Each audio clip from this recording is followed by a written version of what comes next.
Here again on another beautiful day with another great guest.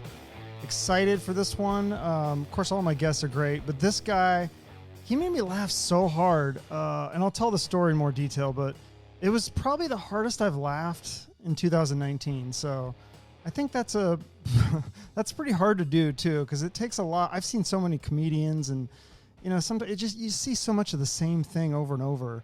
It's refreshing to see somebody do something different. And, they say this guy's a comedian's comedian. So Dan Wilbur, we're going to have him on very shortly. He was on, he's been in a bunch of comedy festivals.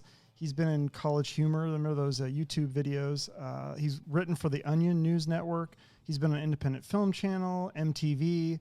And again, he's got his own stand-up and Instagram videos. The Instagram videos, the thing that made me laugh so hard, and I'll talk more about that. He's also written 2 books. We'll talk about that. He's done plays. This guy's like a real Renaissance man. So very exciting. Some other things just about my own podcast that I probably should talk about. I think hopefully soon we are going to be getting a new theme song. I finally got somebody to write one for me. So I hope that happens. And if not, then I will probably just switch it, because I never really was a big fan of that theme song. I just want to have something. But I think I've got one coming that's going to be pretty decent. And we'll use that for a while until I can get, just keep upgrading it, I guess, is what I'm going to do with that. Also, I was on another podcast. I was on my co-host from the Chuck and Josh podcast. He has a solo podcast, the Josh and Friends podcast. I was a guest on that one. It's the second episode. I recommend checking that out. Watch the YouTube video. It's about an hour. And we talk about our Halloween costumes, which is always something that's really popular among our friends and family. Looking at our Halloween costumes over the years, we've had some really good ones. And I give more of the credit to Josh on those things. So we'll talk about that. And you watch that YouTube video, you can actually see the costumes we had.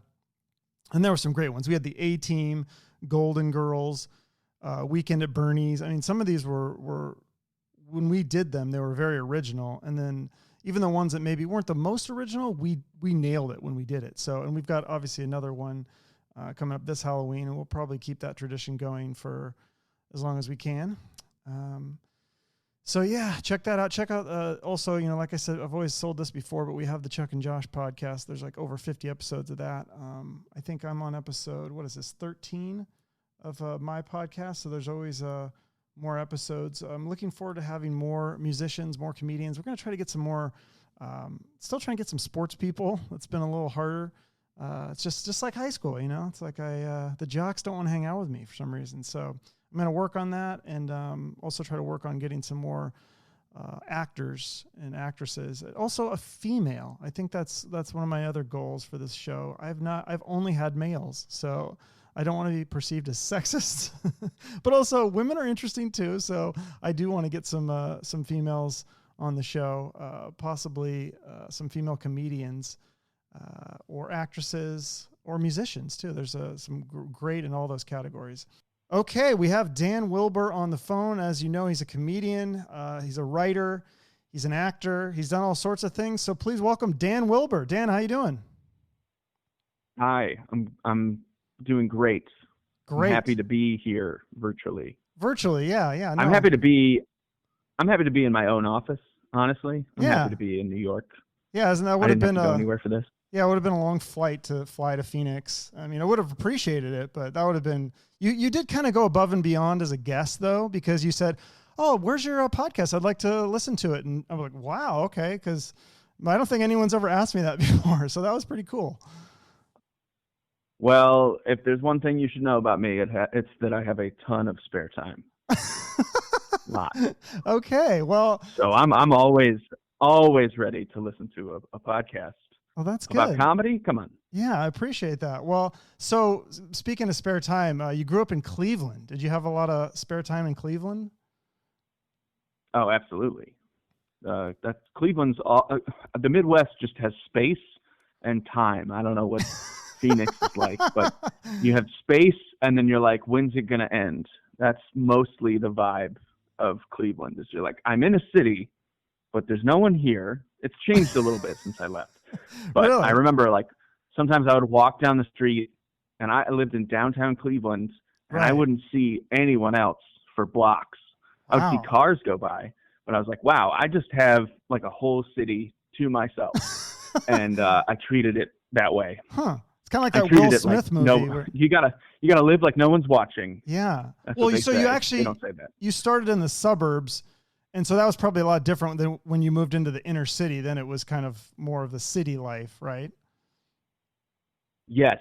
Well, yeah. So it was like, I mean, I've never really thought about this, but since we started here, that the suburbs are just all about space. It's like all for you, big wide avenues and trees, and everyone's got a yard. And then you move into inner city Cleveland, and everyone still has a yard. It's just slightly smaller. It didn't prepare me for how small my first apartment would be in New York City, where there's actually a space crunch. Right. Yeah. No, when I went to New York and I visited, that's one thing I noticed, you know, having lived in Arizona and then going to Vegas, these giant hotel rooms. And then you go to New York, and a lot of the restaurants, they don't even have a seating area. It's just like, here's your food, get out of here. Like we can't afford like benches and chairs and stuff. So that was interesting. Yeah. Oh, yeah. I think it's an anomaly when you go. It's not an anomaly in New York, at least, but if you go into a Starbucks in New York and they don't have a bathroom, you're like, this is an issue, guys. That's the only reason I'm in here, drinking coffee. Right. But right. when they don't have there are certain Starbucks in New York City that do not have a bathroom because of space concerns. It's not because they don't want to take care of a bathroom. It's because they bought a space that's too small and it can't fit a bathroom. It used to be a tiny store that only sold stamps or whatever. New York's full of stuff like that. Right. So are you a fan? I don't know if you know this comedian, but when I saw your comedy, you reminded me of this comedian. Are you familiar with Nathan Fielder or the Nathan For You show on Comedy Central? I am familiar. Oh, are you? Great okay. show. Yeah. Your Speaking comedy of Starbucks. Kind of reminds Starbucks. Yeah, the dumb Starbucks. Right. Yeah, but your comedy kind of reminds me of that style. Or like, what are your other comedy influences growing up? Like, what kind of shows or comedians were you really into? I was really into Chappelle. I came out. The story I like telling at Thanksgiving to remind my parents how they messed me up, because that's what Thanksgiving is for. By the way, you're just supposed to go, right? You eat the free food, and you say, "My penance, your penance for me paying to fly home is that you get to hear these stories from my childhood that you don't even remember, that you think don't affect you." But right. Guess what? The chickens have come to roost. Yes, is what I say to my mom. So the story I like to tell is that I was a weird kid in Cleveland. Again, bored, spare time. There's a theme here. And I would read the Cleveland scene. I would go to the back and I would see who was coming to town, so I could see like when there were concerts and stuff. Sure. If I wanted to see bands, like I'd go, oh, I was 6 years old, going like Green Day is coming to the Agora, and then they're probably playing a bigger venue. No one's gonna fact check that. Anyway, I was like, oh, Green Day's coming. And when I started to think about comedy seriously, the biggest guy, like the guy that I just loved, who was touring, I watched The Daily Show all the time, and I would just wait around for Louis Black to come on, because he had love him. a specific tone and a specific angle, and Back in Black was my favorite segment, and it was semi-political, but you're a kid who doesn't follow the news, you could understand him. Sure. He was just all about that anger. Like yeah. a dumb news story. Right. Yes. And when you're a boy from the suburbs, anger really connects. Who knew? So it's Nirvana and Louis Black. So I looked in the paper and I saw that Louis Black was coming to Cleveland to play the Cleveland Improv, and I showed it to my parents and I said, "Here's what you can do. You can go and tell me if it's too gross for a kid my age, and then I'll go with you." I called ahead and made sure that they allowed minors to come in if they're accompanied by an adult. And they said yes. So let's do this. You guys go on Friday night, and then Saturday night, one of you takes me again if it's not just full of gross stuff. And of course, Louis Black he's not dirty. He just swears a lot. Sure. And I have this very fond memory of my parents coming home. They had a blast, and they said, that was like the best thing we've done. Thank you for telling us. Wow. You're not allowed to go. And then the rest of the week, every time we sat down at the dinner table, they would repeat Louis Black jokes to me, including the swear words. What? At the dinner table, they would do the whole routine as they could remember it. They would reconstruct it for me and tell me the bits. And I was just I had to be 11 years old because we were still in the suburbs. Okay. And I remember that very distinctly. That's my origin story. That's my Joker origin. Wow. So you use that pain and you harnessed my it. idea. Yeah. What's that? They stole your, but you use that pain and you harness that into creating your own comedy, right? Yes. Yeah. I use the pain. Oh yeah. I would say my biggest problem now is FOMO, the fear of missing out. And, that's interesting. I'm always worried everyone's having a fun party without me. And do you find that wasting gets my time at home? Really? See, I feel like the older I get, the less I care. I'm like, I've been there. I've done a party. I've done everything. There's nothing that's going to shock me. I feel like I'm not missing out on anything. You feel like that has gotten easier or the opposite? You feel like I don't want to hurt your feelings, but come to New York some more. You'll start to feel it. Oh yeah, but I was there for like a week and it was amazing. I did everything. I did the Statue of Liberty, Central Park. Oh, good. We did like all the touristy stuff. It was amazing. But so the best, you said you're quoted as saying the best job you ever had was at a bookstore, but then you quit because you thought you should be writing your own books.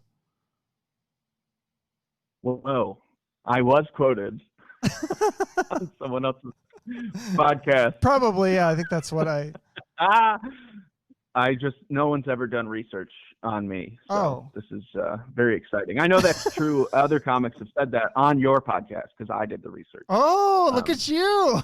To listen to your, see? And now it's become, are we allowed to swear on here? I forgot. Yeah, you can swear. The only thing I only really have is I don't talk politics. So if you start talking, I'm just going to, that's my only, I don't really. Well, I was just going to use, I was just going to say that the circle jerk is complete. Oh, okay. So, no, you can say circle jerk. The only that's apolitical. Yeah, no, the only I did have a guy swear and I told him, I had to edit out some of the stories you told because he got kind of weird and I was like, I thought it was kind of funny, but I was like, I know some of my friends and family listening might not appreciate it. So that's the only time I've ever had to actually edit out some of the stuff on my podcast. But no, for the occasional swear words. If I say anything weird, you can go ahead and bleep it. And, I will never think, I'm never going to listen to this. So, oh, what? You're not going to listen to your own episode? I did my work. Yeah. No, I think you'll be fine. I did a lot of homework on you, watch your stand up, and you're pretty clean actually. Yeah. I mostly try to be clean. I mostly try, especially on the internet, because you can say whatever you want. It's just become trite to jump over the line for the sake of itself. I think. Exactly. Even though I started by telling you that one of my favorite guys is Louis Black, and I think Carlin even said like he's one of the best because he's using the sledgehammer. He said that about Kinnison, but he also gave a nod to Louis Black at a certain point, and it's that yes, it's so over the top. So you'll see if you looked at my Instagram, it's clean joke, clean joke, clean joke.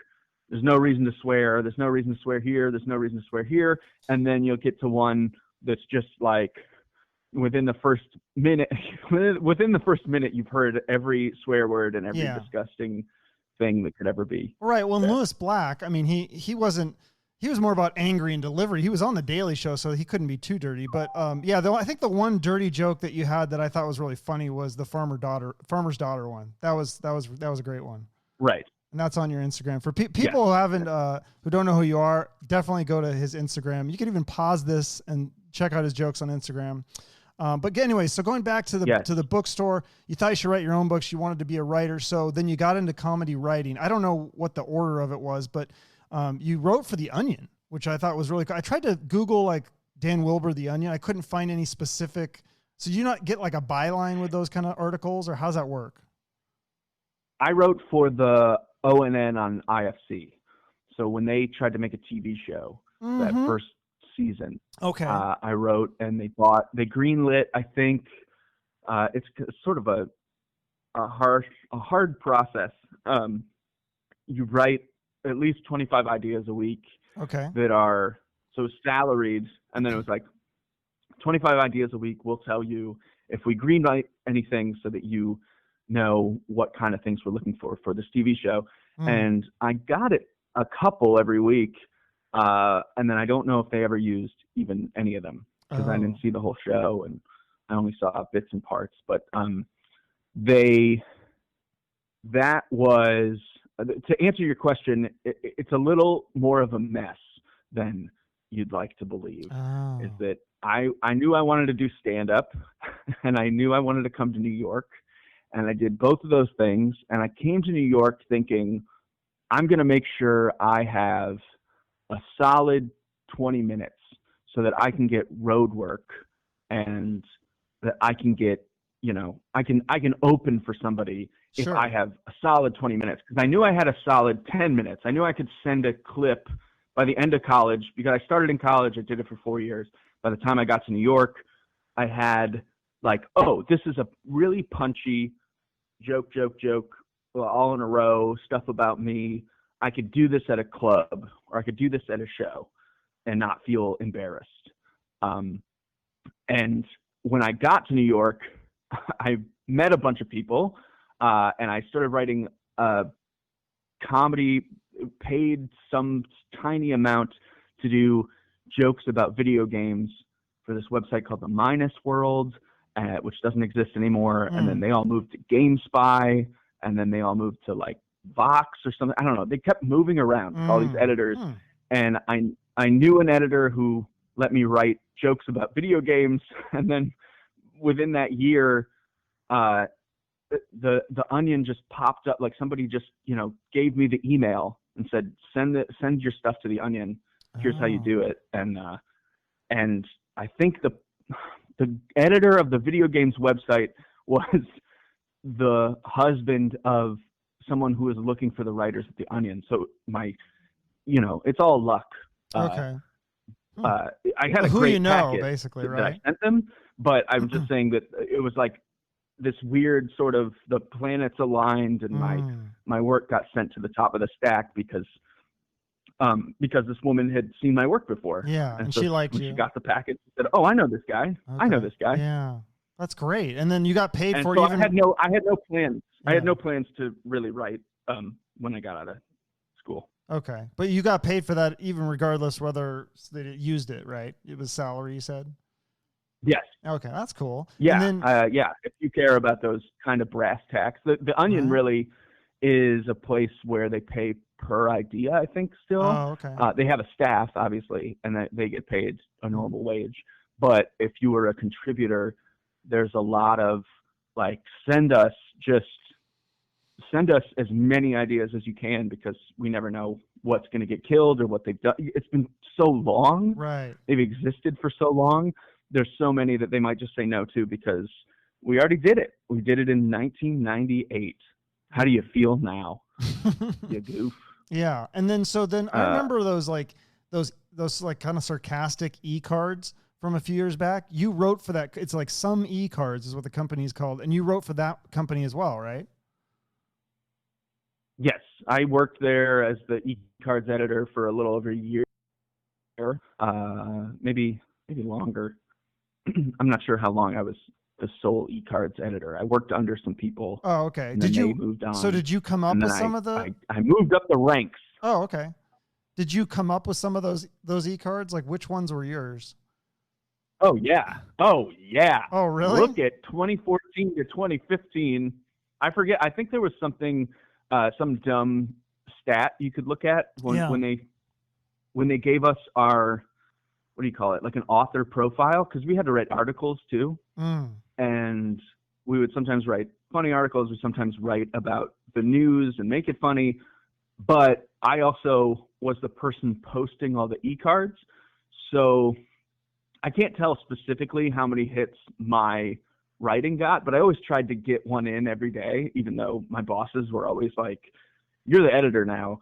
You don't have to come up with like, 20 ideas every day. And I was like, yeah, but I came here to write jokes. So Right. I'm going to sit down at least in the morning for an hour and try to write a joke that's topical or new that nobody else submitted, because we were looking for, we have 600 cards about Father's Day because everyone needs a Father's Day card.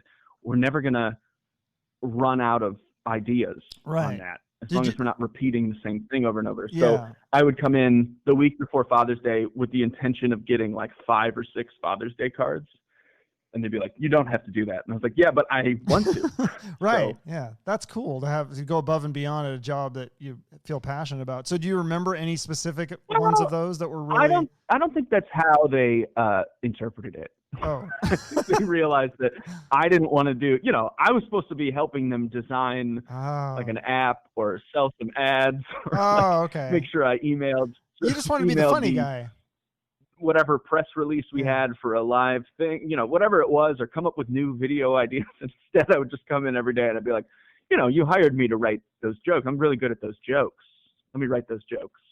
Yeah. They were like, you're just wasting time, sir. Was there one that you remember else. that was like one of your funniest ones? Or I know the most popular one was may none of your real feelings slip out at Thanksgiving dinner or something like that. And that one got shared a lot. Okay. See, I could see on the author profile how many shares I got. And when I left, it was in the billions or something. You know what I mean? That's like hundreds of millions of clicks just on things I posted within a year. So they had a lot of traffic and a lot of, it accumulated all these like social shares and stuff. Oh, that's really cool. But I know that all the Thanksgiving and Christmas ones broke like 1 million shares every time, if they were even the least bit good. So it was cool because it was a crazy huge platform. The platform, like, people knew what it was and they wanted jokes and they wanted the content and they'd wait for it. And if you posted something that was even sort of good, it got a lot of attention. And then my favorite ones that didn't get that many shares were like, whatever doesn't kill me makes me fatter. And it just had this guy eating. We That's did, good. I'm trying to remember. Like, I think the first one I did had something to do with maybe all your other Instagram photos of food is the reason that your Throwback Thursdays look so good. You fat. A lot of them were. I would always send. That didn't make any sense, but it was worded better whenever I did it. And I would always send the card writers, when I was editing solo and my bosses were around, I would always write, please send me your saddest and fattest. And that's what people would send in. That's good. They would always send me like Allison Libby sent one that said, I don't cook very much because whenever I put food in the oven, it's hard for me to get my head in there. And I think we may have gotten in trouble for that one. I mean, like, we posted it. I know we used it. That's good. I think it's still up there. So, but that was a Libby one, and I would always write to her and be like, "You get me. You understand." That's great. I like that kind of dark humor. So then you wrote a couple books. You did end up writing the books that you said you wanted to write. You wrote one called How Not to Read, and then another one called Never Flirt with Puppy Killers. Do you want to talk about the 2 books that you have? Yes. Well, sure. Better Book Titles was a blog I started sort of right around the time of The Onion. My girlfriend at the time, she's my girlfriend still. My girlfriend at the time, and my girlfriend currently. Okay. No, there was some overlap because we dated the whole time. Okay. She taught me how to do Photoshop. Okay. Anya taught me how to do Photoshop, and just this really simple thing: you clone stamp over the old title, put a new title on it, and I decided that I hadn't done anything with my college education, which was in classics and creative writing. So I studied ancient Greek, and I read a lot of plays and a lot of books, and I just spent college reading basically, and I think I had the thought. I mean, this might be apocryphal, or I might just be retroactively tagging this on, but I do remember having the thought. I think, unless I'm lying to myself, which is often the case, is I said to myself, you got to find what's the most important thing to you and make fun of it. And for me, reading, I was 23 and I loved stand-up and I loved books, and that's it. I studied, I went to college to study film, and I gave up on it because I loved the literature professors so much more. I really dug my heels in, trying to, that's not the phrase, but I put my nose to the grindstone, and by that I mean in a book with my soft hands that have never done manual labor. And I read a lot of books, and I just remember thinking, well, this is the most important thing to me. And not that many people read, like in my circle of friends, they don't read novels all the time, but I love novels, and I don't even know why, but I spent all this time. I should make fun of that because it's clearly the most important thing to me. And then I started this blog. Every day I would just post a different title for an old classic. So The Great Gatsby is Drink Responsibly. The Very Hungry Caterpillar is Eat Until You Feel Pretty.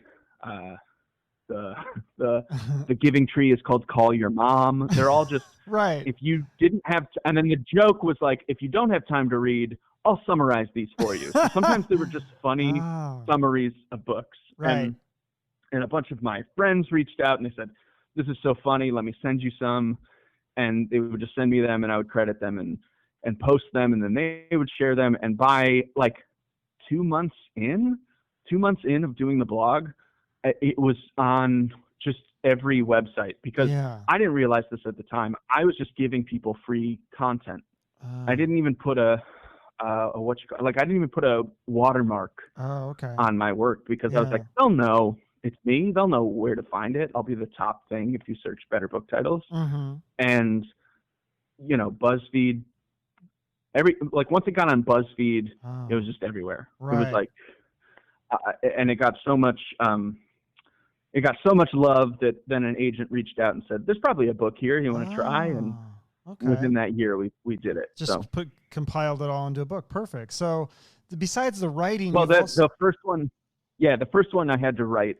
This was back when they said 80% of it has to be new content. So How Not to Read is a book that I actually spent time writing. Gotcha. Okay. And the other one is just like a coffee table. Yeah. Gotcha. Okay. Perfect. So besides the writing, obviously you did the stand-up, and then you've done some plays and theater. Do you do that in New York? Oh, I've done some acting. I've done, not much in New York. I just did it in college, and I did it. I don't know. Why do you ask? Oh, I was interested in, I went to New York. That was the first time I saw a play. It was like, it seems like there's a really big theater scene there. So I just didn't know if I heard something that you had done some theater. I didn't know if you were still into that, or if that was just something you kind of flirted with a little, or. Yeah. It's like a can of worms now that I dare not open, but I'm in SAG, and cool. For a lot of comedians, you pay your bills through commercials and commercial work. And that's sort of the reason, it's a source of like how often those SAG anymore, but happy to be in SAG, get to go on auditions for movies. That's and cool. Stuff like that. But yeah, I did a lot of, when College Humor was here before they moved to Los Angeles. Right. I did a lot of stuff with College Humor, and I worked with a sketch group for a long time, and I don't really write sketch as often as I'd like, and I'm trying to get back into doing that, where I'm writing and producing the work rather than trying to like pass it off to a friend and say like, is it funny enough? Yeah. That you would spend time on this? I gotta actually make these right. So like clips that feature me. I've done some acting, and I've done, the thing that got me my SAG card was me reading from my book on IFC. Okay. which is really weird. Like I was playing myself, and then they were like, "Well, this is technically SAG, and now Oh, you can join." well, there you go. So going back to the college humor, I mean, those videos on YouTube that have millions of views. So it looked like you did a couple of them. I don't know. You were you didn't do the writing on those though. Were you just the acting? Because you were in the the unreleased Chilean I miners tape. wrote. That was a good one. Yeah, that's a good one. No, I didn't write any of those. Okay. I was there as like an extra guy, and then they would just bump me up and give me parts to play, and then I wrote some articles for them. Oh, okay. Way back in the day when they were an article-based site. So that was in college. I mean, that was when I was in school. Oh, that's I was fun. pitching stuff to College Humor. Where did you go to college? Yeah. In New York or? I went to Bard. It's upstate. Okay. Near it's near Woodstock and Poughkeepsie. Oh, fun. If you know, it's on the Hudson River. Okay. So yeah, so in New York, and then so then when you started stand up, it was about like 9 or 10 years ago. Do you remember the first time you did stand up? I love those stories because it seems like it either goes one way or the other. Yeah, I remember it well, and I have a tape of maybe my third time doing it. I would say the first 5 shows I did, I murdered. I was so good. Wow. And then I lost all confidence, and it's been a slow trek to find out how I did that well. And the answer is that a bunch of my friends were in the audience, and I was just talking. That helps. And now it's I need a bunch of strangers, and I don't know. My first time was at Bard when I was 18. So I moved into the dorm. I met my friends who I'm still friends with, and none of them knew me as a funny person. And I always thought of myself as a funny person, and I always wanted to try it. And I said, a great way to do this will be just to go up and do stand up with I had no idea what I was doing. And I did like 20 minutes, and it was all just stuff about college and the transition from high school to college, and all the freshmen that were there connected to it. I thought, and I watch it and I just cringe. It's just the worst thing I've ever seen in my life. There's barely any jokes in it, but I am being myself, or at least myself for that time. I'm not like putting on airs, and that's nice. So I take that away from it, but it is just 20 minutes of crap. Okay. So, but now, I mean, you've been doing it so long, it must be easier now. In fact, you've done all these comedy festivals. What's that like doing I've never been to a comedy festival. So what is that like? Are you competing with the other comedians? You try to win like first place or something, or how's that work? Well, first of all, it has not gotten easier at all. It's just gotten harder and darker and sadder. Oh. And it's getting worse every day. Love the positive attitude. I think it's easier for me certainly to be comfortable in front of most crowds. A crowd that's angry already, I know what to do. A crowd that's sleepy, that's usually what you run into in New York is a bunch of people they're just there. They worked all day. They're having a drink on like a Wednesday night, and they don't necessarily think you're going to be funny at all.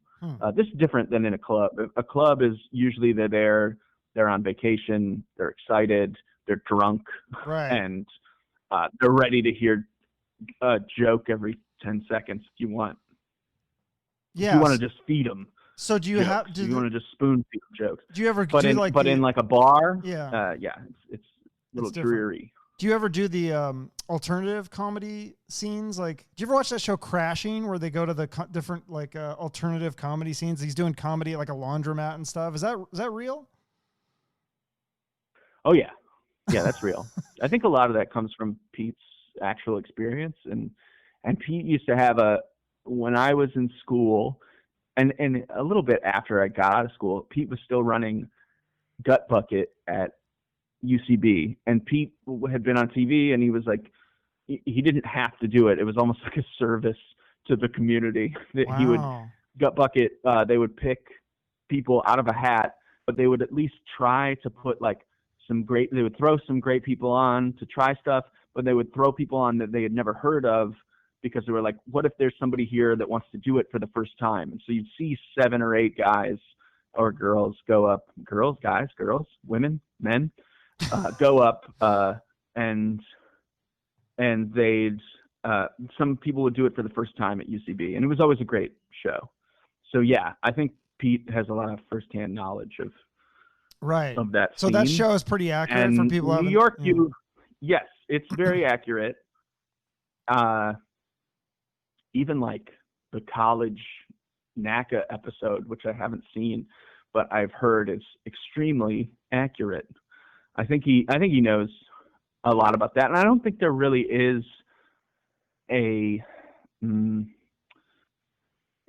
this, you're asking like a really simple question that like I guess has a simple answer, which is that there is no hard line between clubs and an indie, quote unquote, indie comedy scene. Okay.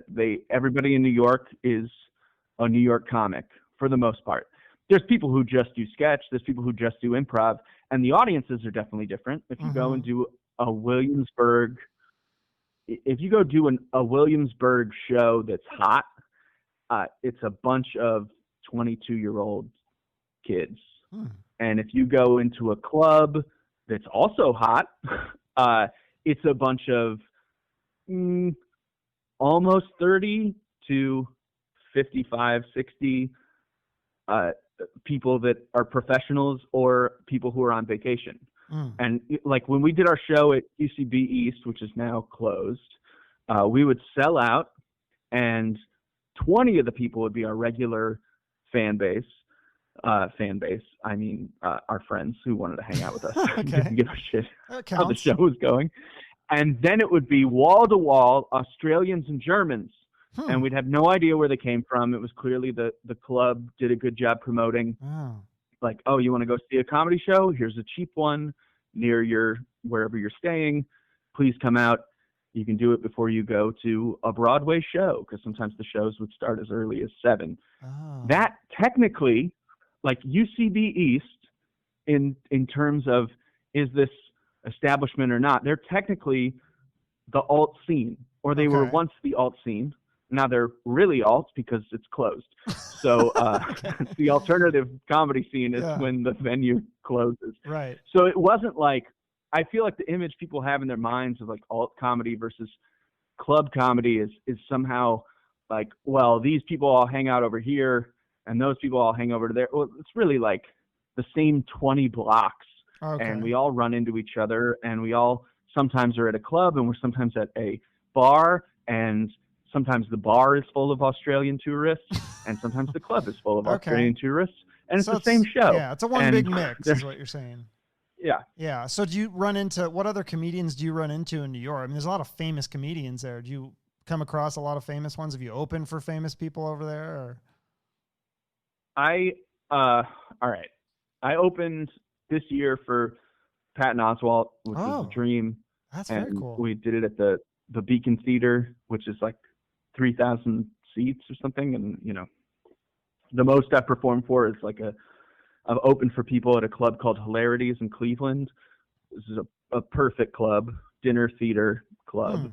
And you can, you know, people are eating there, you know what I mean? Like, so sometimes you go up and people are still ordering, or they're still, you know, so you're only really working half the crowd, or you're chatting people up. And as an opener, you're not like, the headliner really is the star of a club like that, or even at Caroline's or any of the clubs I came up, you know. So a feeder show, it was really huge. It was really exciting. That's very cool. Probably the biggest one I've done. Okay. Let's talk. And Patton was so nice. And that's great. Let's talk exciting. about, but I really think that if you do, sorry, just to answer your other question without, you know, we don't need to name drop specific people, because the answer is that if you move to New York and you do it for even a few years and you have any sense of grit, or you at least are going to work and show up places, you meet just everybody. Wow. So I've met, for better or worse, in awkward circumstances and in fine, friendly circumstances, pretty much, everyone that I looked up to, certainly. Well, now, what do you mean awkward? And everyone albums I listened to. How was it awkward circumstances to meet those people? Like they didn't want to meet you or something? Oh, just that. Oh, no, I just think that every interaction with a famous person in New York City, whether they know you or not, is awkward. I'm not an awkward person, but I sat next to Chloe Sevigny on the train like 2 days ago, and we had met before. That we had met before and talked, and enough that if only a year had gone by since that happened, I might try to say like, oh, hi, we met at the thing. Yeah. And we're going to ride the train for 10 minutes. But because it happened like 5-6 years ago, I wasn't about to. And I made the dumb move I always do when I see celebrities anywhere is I look at them for like a full 10 seconds because I'm certain that I know them. Yeah. And that we like went to school together. And then I go like, oh no, that's just Maggie Gyllenhaal. I've never met Maggie Gyllenhaal. Did you see Maggie Gyllenhaal too? All the time. Wow. That's crazy. Yeah, she lives in the Slope, I think. Oh. Or up in the.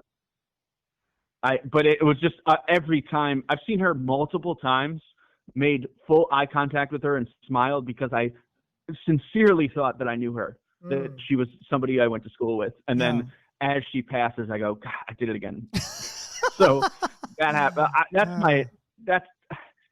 And then more than that, like when people are sharing their celeb stories from New York, I have many more stories that are just people that I came to New York and I saw them a bunch and we were friendly, and then they moved to LA and became like mega famous. So it's more like a backwards meeting of celebrities. I have a bunch of, so those are the less awkward ones. Can you name some of those? I've known this person. I'm curious about those. Who was somebody that you were friends with that moved to LA and became mega famous? It doesn't matter. We've already mentioned a bunch. Oh man, you got me. So you have to tell me off air then. Okay. I'll tell you. Honestly, like, aside the only here, I'd rather list like I've never met Chappelle.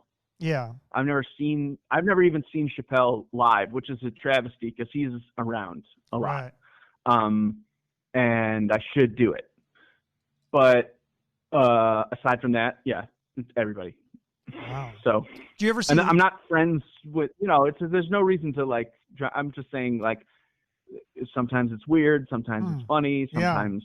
And do they stay in contact with you after they become? So, but there's no reason to. I don't know. And now I feel weird that I'm not. But Pete, I knew Pete. That's cool. I knew Kumail. I knew, all these people that are now, and then the more I list them, the less famous they get, and then you're. No, but like the mystique is gone. Do they stay in touch with you after they become famous, or do they just drop you like a bad habit? Well, everybody who moves to Los Angeles forgets everybody in New York, which is their sad. Dream. No, it's not sad. Nobody drops me like a bad habit. No. Okay, that's good. So you guys stay. That's cool. So getting back to, but that's the reason not to discuss. It's like discussing no. like who am I friends with? And I'm like, It's fascinating to people, to average normal to say about anybody famous. It's just fascinating to hear these things for just like average people like me. Like I'm not in the show business and like hanging out with all these. So it's like interesting I know people that live in LA and New York. It's like, my buddy who lived in New York, he said he saw Alan Rickman walking down the street and he's like, no big deal. I'm like, what? Like, I'm always like the guy I'm like that annoying guy that's going to go and ask for a picture. So there you have it, I guess. I don't know. Have you ever been to LA? Well, you should always ask people for pictures. I think it's nice. cool. Unless they're wearing if they're wearing a black hat Oh, and sunglasses. okay. You know, the people that this is to go back to your original question that'll make me feel less weird. Is that at the bookstore I was much more starstruck than any comedian I've met, because comedians, I know them because I've been doing comedy long enough. I feel like we have something to talk about at least. But in the bookstore, like Patrick Stewart would walk in and just talk to Patrick Stewart about, you know, books. That's pretty amazing. That's a famous big name. authors walking in. That's more fun to me. Okay. Yeah, that's very cool. So do you ever see, when you said awkward meetings, I immediately thought, I don't know why, I thought of Louis C.K. Do you ever see him anymore? Is he still doing stand-up? Or I know he had that whole issue and stuff, but then I thought that I'd maybe heard he was coming back. Yeah, he comes back. He's gone to the Cellar a few times. I don't really, I don't really hang out with him or hang out at the clubs where he hangs out. There's a great podcast called Tuesdays with Stories. Oh, yeah. And his old friends, Joe List and Mark Normand, you know, if you ever want to listen, they chat about things that they've post that happening, that CK is still around and a person, and you know. Yeah, I always thought he was really funny. He came to Phoenix. I saw him. So I love Mark Normand too, by the way. I know I just mentioned him. So, but anyway, so getting back to Joe and Mark are really great.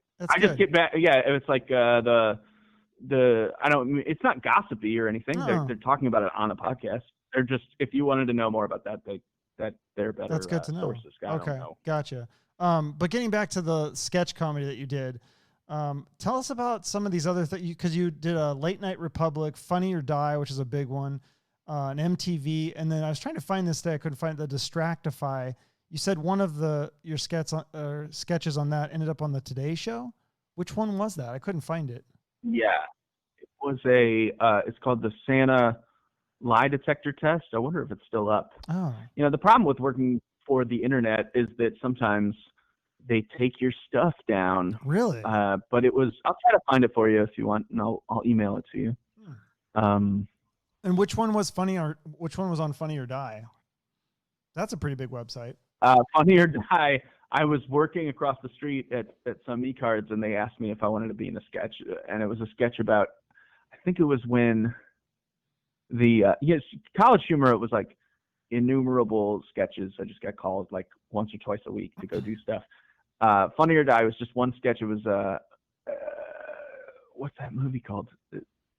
50 Shades of Grey. Oh, okay. In the movie, in 50 Shades of Grey, they were interviewing people about, it was like a fake ad, like how sexy was that thing, and they filmed me as if I was some pervert coming out of the theater, and which is the role I was born to play. Yeah. Okay, gotcha. So so this is what I got to start, not a start, I guess we're gonna almost finish on this, but I got to get to this because this was like the main reason that I reached out to you to do the podcast. So it was like, I think it was like a Wednesday morning. It was like 5 a.m. I couldn't sleep. I saw on your Instagram, I followed you, and you were doing some of those positive pranks thing. And I was laughing so hard. I woke my girlfriend up, and then she's like, what are you waking me up? And then I showed her some of them, and then she started laughing really hard. So like, you got to tell me the origin of like how you thought of it. I think the genius of it for me is that so many people that call customer service are so angry, and that's usually what those people deal with. And then you just did the opposite. You call these customer service lines and you're overly nice. So like, how did you come up with that idea? And tell me more about this, because I love these positive pranks. Sure. I thought about it when I had to be like 8 years old, looking at a Pert Plus bottle, and on the back it said questions or comments. And I remember being in the shower and being like, I wonder if people just call, and they go like, yeah, I washed my hair. It was cool. It was good. File that comment. And I remember thinking that when I was like a little kid, but then it never really came up again until I found this stuff called Alden's ice cream. Okay. Alden's ice cream has the best mint chocolate chip I've ever had in my life. It's really, It's That's my out favorite of this kind of ice world. cream. If you like mint I chocolate love chip, mint this chocolate is the chip. best one. Okay. Yeah, you do? Yeah, that's my You love favorite it? kind of ice cream. That and peanut butter, Yes. chocolate peanut butter. But yeah. Well, now we're getting into something. now we're finally connecting. Yeah. So it was like 8 p.m. Alden's, I think, is Central Time, wherever their space is, right? Is that a national brand? I've never heard of it. I don't think so. I think it's like available in New York and Montana great. or wherever they make it. I don't know if it's like everywhere, but Alden's ice cream is just, I bought it in a little deli. I started to eat it. I told my girlfriend just sitting there, I was like, this is the best. I've never had anything like this. This is the best ice cream. I am fully endorsing it right now still. I had it like 2 weeks ago. 2 weeks ago I bought it. I couldn't believe that I found it because they had packaged it differently, because it used to have a sad little boy, like a drawing of a sad boy on a farm.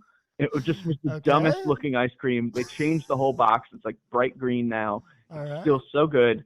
But I saw on the side, I was like, comments and questions. And I remembered, I've never called a comment or question line. And I was like, I'm just going to call them right now and tell them this is the best ice cream I've ever had. I'll leave a message. I'm sure they have like a phone tree or whatever. And I called Alden's Ice Cream. This is how you know they're not a national chain.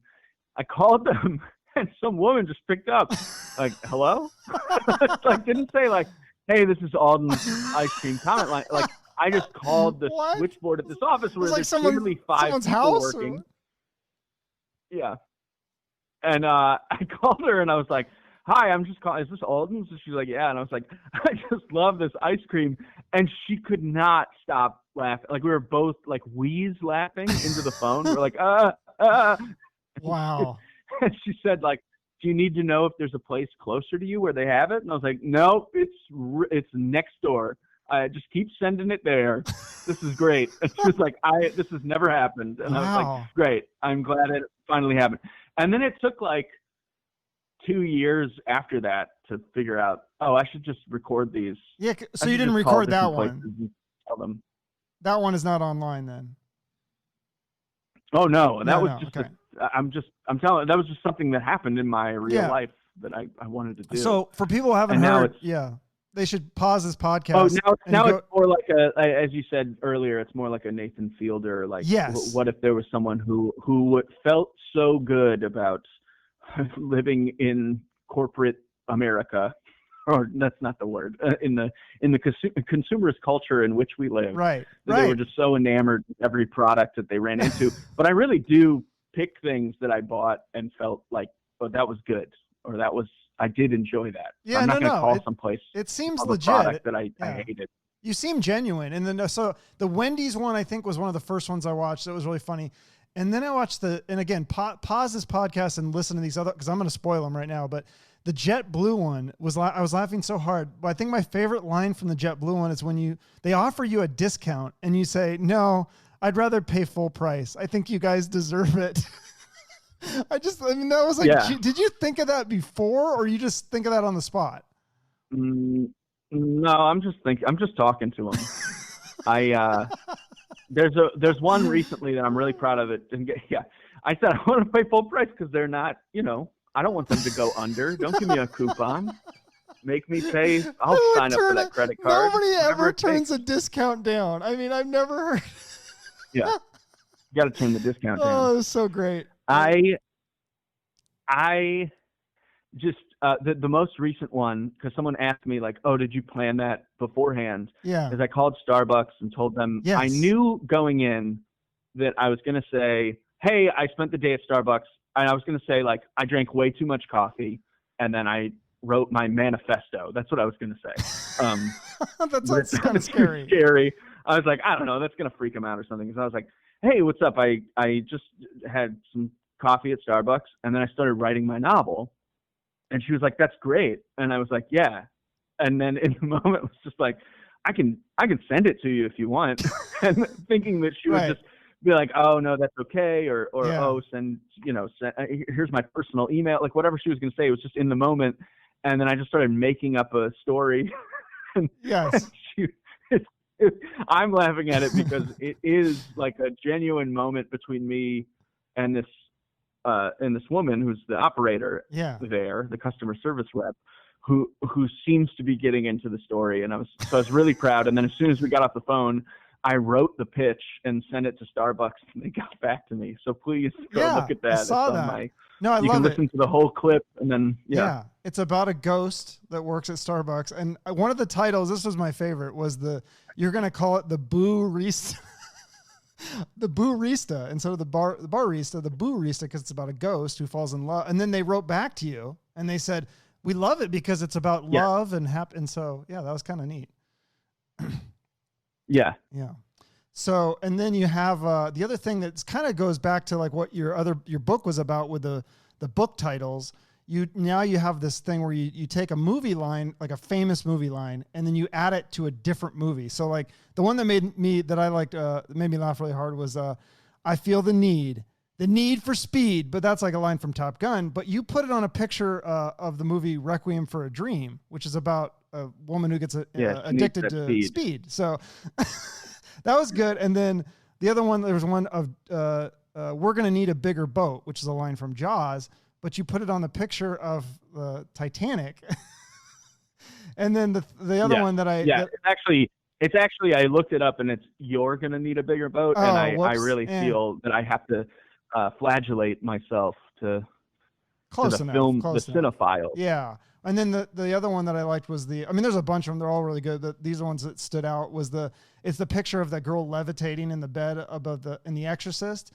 And then you use the line from When Harry Met Sally that I'll have what she's having. Like those are great. So keep those coming as well. You're going to continue those ones and the positive pranks?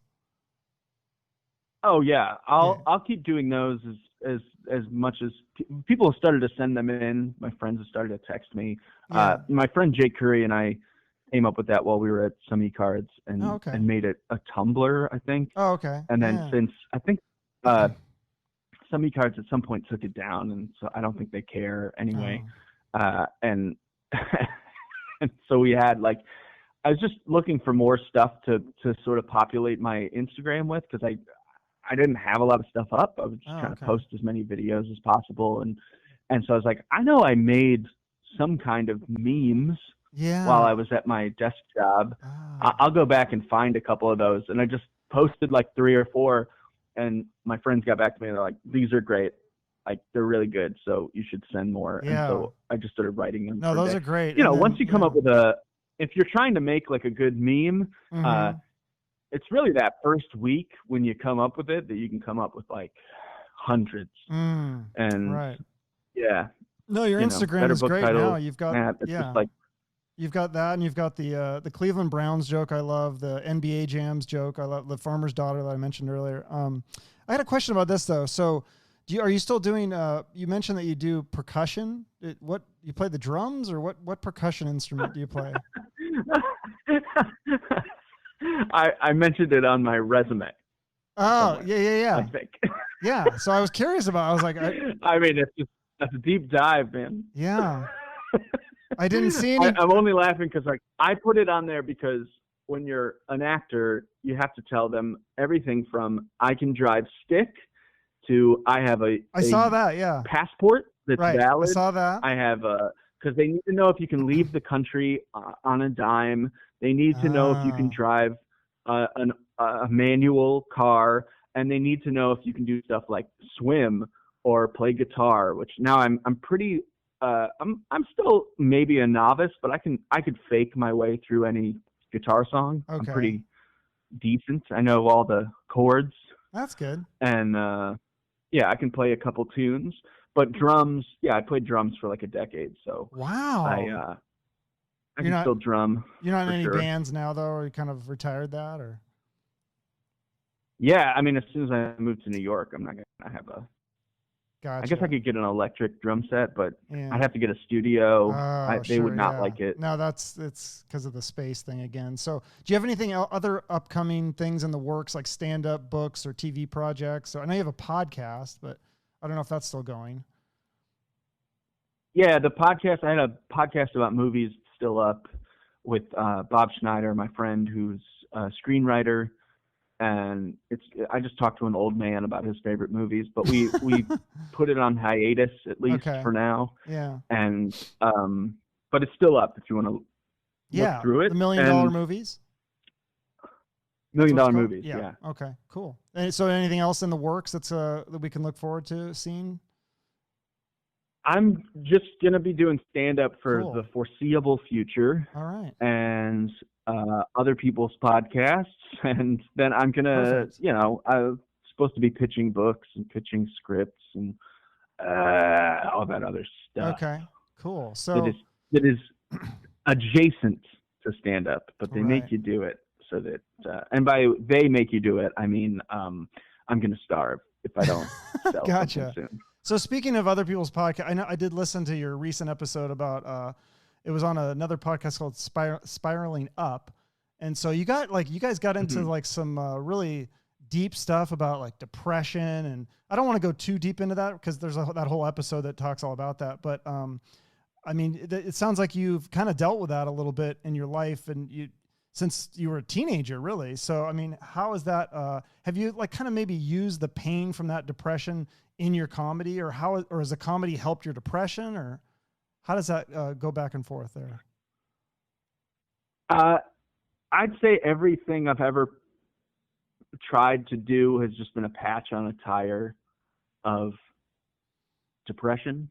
So maybe not. I guess drums, I was probably forced by my parents to pick an instrument or pick a sport. They didn't necessarily push me one way or the other, but everything that I have tried to do was sort of an anxious reach to cover the hole that, for my 20s, I spent covering it with like alcohol and coffee all the time and weed. Right. And, I smoked a lot of pot in my 20s. And then you wake up at 30 and you realize that you've been sad the whole time. And when you really try to dig deep and figure out when it started, for me, it was like, puberty. And we spent a long time on that podcast to sort of picking apart why I get so excited about trying any new thing. I'm going to get so excited. This is the thing that will change me. I remember buying here's an example that I didn't talk about in the podcast. It's like, I bought a Love Sack, which is like an adult beanbag chair. Sure. That's super comfortable. It's like a gaming chair that feels really good to sink into. And I bought it like on New Year's Day, 5-6 years ago. And it was like the most exciting, like it became like a part of my personality for a month. And then like a month into that, even though it has a lifetime guarantee, Love Sack, I was like, well, I hate this thing now. Like I actively hate it. It's making me lazy. It's hard to get in and out of. It's like, I don't like it. And then we kept moving it from apartment to apartment. And finally it's like we vacuum sealed it and it's in the closet, and it only comes out like sort of dead of winter when nothing else is going on. Because it is the seat of depression. Just like, I'm going to be sad and eat candy and watch an entire season of Dexter, which is what I did when I first got it. That's how long ago this was. Wow. Okay. Then, so just getting excited about things. So I'm just trying to think of if you listen to that podcast, you'll hear me talk about, I did listen to that. What I did to fix it. But, yeah. So, wait, I do want to answer your question. So I'm really clear about it. Okay. All you have to do, I think this is true of any art, is to love the form and do it all the time. So if you love stand-up and you watch it all the time and you're starting to have your own thoughts about stand-up, et cetera, or writing, if you read a lot, you want to write, it just takes practice like anything else. It takes a lot of stick-to-itiveness, that's the phrase. And I don't think depression or really any kind of mental illness, aside from maybe mania, really helps you get anything done. Right. I think that dipping into the well of sadness that we all have and being able to confront it and be honest about it is helpful. And if you've never felt those things, right, it's more important to be honest and not try to force yourself because if you close the curtains and live in solitary confinement that you made yourself, and eat cheese and Snickers all day, you will make yourself depressed. Right. You're able to do it, like Mm-hmm. chemically and emotionally. You can find a way to make yourself sad. So I never try to romanticize sadness, Mm-hmm. except to say, I would say what's been really great is post-therapy, post-drugs, all this stuff, is that it's still there. It's Mm-hmm. still like, and I still get frustrated or angry or sad, depending on the day. But if I'm trying to write a joke and I know I want to spend like a couple hours writing and a couple hours thinking about something and walking around, etc., I can do that work and come to the well of sadness and dip into it whenever I feel like. It's like a superpower. Like, Yeah. this So is you how can't, yeah. I know how deep the well is Right. and how sad the diving down into it is. I'm not going to do that. I'll just dip this bucket in now and remember, oh, this is something I did when I was sad. Yeah. Here's, And I think here's how I know when I'm feeling better. Here's how I Right. know when I'm feeling worse. And that makes your all comedy, of that's still there if you're a sad person. yeah, and that makes your comedy relatable because they're real feelings, and everybody, whether people are depressed or not, everyone's felt sad or angry or frustrated, like you said. So that's great. So your homework was to think of a charity or a cause that you're passionate about. Did you have something that you wanted to talk about here? Yes, I have always supported, and I'm very public about supporting the Bard Prison Initiative, which is an organization I used to teach in. I used to go teach GED classes in a prison in Hudson, New York, and they just did I think it's either Ken Burns or somebody just did a documentary about it, called College Behind Bars, I believe is the title. That So sounds you can interesting. find out even more about it. But Yeah. the students at Bard were sort of enlisted to go teach, and for a while, I think the governor was behind it, and then he sort of backed off. But it doesn't matter because it is an apolitical organization. It's just going in, telling, teaching students. A lot of these students were people who were my age that just grew up in a different space. Made a bad decision. And so I was, maybe made a bad decision or just like, when I was 20, I didn't know what I was doing. Right. Yeah. And I was in college, and they're all 20 also. Right. And I'm teaching them math I learned in high school so they can pass a high school test. Mm-hmm. And it's not only is it was it good for me to do that, it's just like they've done all these studies where just 97% of the students who actually get their diplomas while they're in jail, like they don't have any cases of recidivism. Wow. Like, that's great. It's like it's three out of the 100 students go back to jail. Jeez. So that's a good if you care, yeah. Wow, that's really good. That sounds like a great organization. So yeah, I'll have to check out that documentary too. That sounds great. Yeah, well, you should check it out. Yeah, thank you so much for being on the show. You've done so many things. I mean, you've had all these viral things, College Humor and the e-cards and Funny or Die, all this stuff, and now you're doing stand-up. You've done so many things. I'm excited to see what else comes next. I'm looking forward to more positive pranks for sure, and more stand-up clips. Oh, sure. So people can find you on Facebook, Instagram, Twitter, right? YouTube. You've got a YouTube channel. Yes. Anything else? I got a YouTube channel. I have a website if you're looking for all that in one spot. That's right. And you can reach out and just Dan Wilbur. Tell me you love this podcast. Yeah. Dan Wilbur. DanWilbur.com, where you can find those clips and you can find links to my Instagram and Twitter, etc. Great. Well, I'm excited to follow your career. It's been great talking with you. Thank you so much for coming on. Is there anything else you'd like to promote or say? Just